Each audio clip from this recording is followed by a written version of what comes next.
Hai Bunda, selamat datang kembali di channel kami tentang wanita. Pada kesempatan kali ini, video kami akan membahas tentang cara membedakan kontraksi palsu dan kontraksi asli. Tapi sebelum ke pembahasan, jangan lupa like, komen, dan subscribe channel kami ya Bun, agar kami tetap semangat membuat video-video bermanfaat selanjutnya. Bunda, sebagian ibu hamil mungkin pernah merasa terkecoh, ingin segera pergi ke rumah sakit karena mengira sudah tiba saatnya untuk melahirkan. Hal ini salah satunya disebabkan oleh kontraksi palsu atau kontraksi Braxton Hicks yang datang secara tiba-tiba. Salah satu tanda yang mengindikasikan kamu akan segera melahirkan yaitu ketika rahim terasa kencang selama beberapa saat, lalu rileks kembali. Namun, tidak semua kontraksi merupakan tanda persalinan. Bisa saja kontraksi yang kamu alami hanyalah kontraksi palsu. Mengenali kontraksi palsu dan asli. Nah, supaya kamu tidak terkecoh dengan kontraksi palsu, yuk ketahui perbedaannya dengan kontraksi asli dari hal-hal berikut ini. 1. Nyeri kontraksi palsu nggak terlalu parah. Dokter Obgyn di New York City, Dr. Sing Linsen, mengatakan intensitas nyeri kontraksi asli jauh lebih menyakitkan ketimbang kontraksi palsu. Kemudian dibarengi dengan frekuensi yang makin bertambah dan teratur.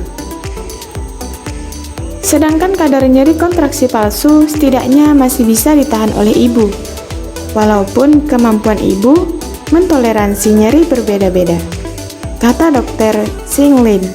2. Kontraksi palsu bisa dipengaruhi posisi tubuh.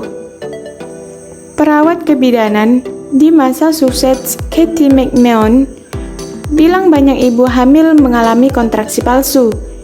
Saat mengeluh mengalami kontraksi, biasanya perawat meminta ibu hamil mengubah posisi tubuhnya dan kontraksi berhenti. Kalau ibu mengalami kontraksi asli, intensitasnya bisa makin cepat seiring perubahan posisi tubuh ibu hamil. Maka dari itu, saat mengalami kontraksi, coba ubah posisi tubuh atau berjalan dulu sehingga kita tahu reaksinya, kata Katie. 3. Pada kontraksi palsu, tak ada rembesan cairan di vagina. Perasaan seperti ngompol bisa jadi tanda ibu akan segera melahirkan karena air ketuban sudah pecah. Nah, kalau Bunda mengalami kontraksi disertai ada rembesan cairan di celana, kemungkinan besar kontraksi yang dialami adalah kontraksi asli. Tapi, kalau kontraksi terjadi tanpa ngompol, kemungkinan itu adalah kontraksi palsu ya Bun. 4. Kontraksi palsu terjadi sesekali. Kontraksi palsu cuma terjadi sesekali dengan jarak waktu yang nggak menentu, ujar Dr. Hari. Sementara itu, kontraksi asli terjadi lebih teratur, bisa terprediksi, dan mendekati waktu persalinan intensitasnya. Maka dari itu, kalau Bunda merasakan kontraksi yang teratur dan makin lama makin bertambah intensitasnya, segera hubungi dokter ya Bun. 5. Kontraksi palsu bisa terjadi karena kurang minum. Katie bilang salah satu pertolongan menghentikan kontraksi palsu adalah minum cukup air.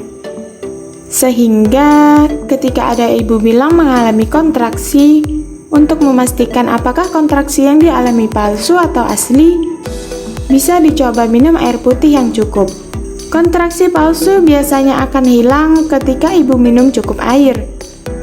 Beda dengan kontraksi asli yang nggak hilang meski ibu udah minum cukup air.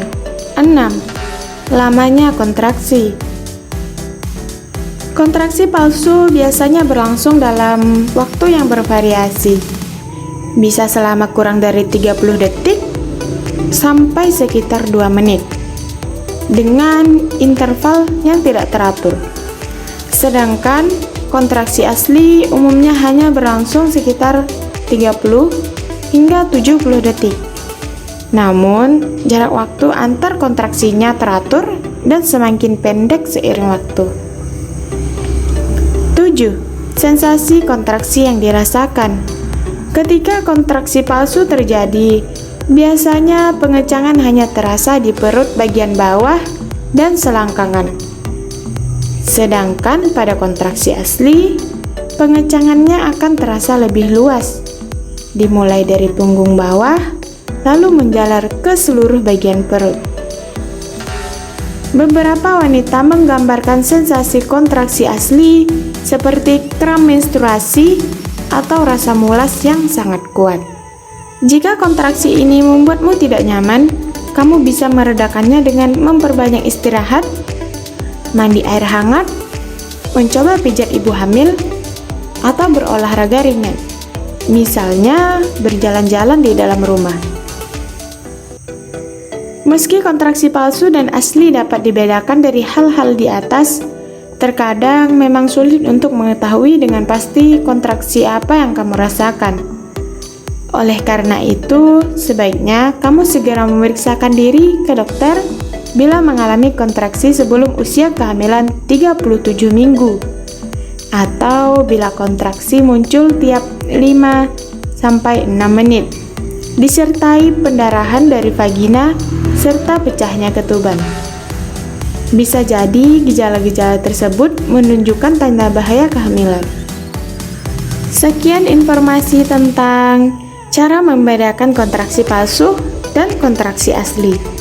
Semoga informasi ini bermanfaat dan dapat menambah pengetahuan Anda. Sampai jumpa di video selanjutnya. Bye-bye.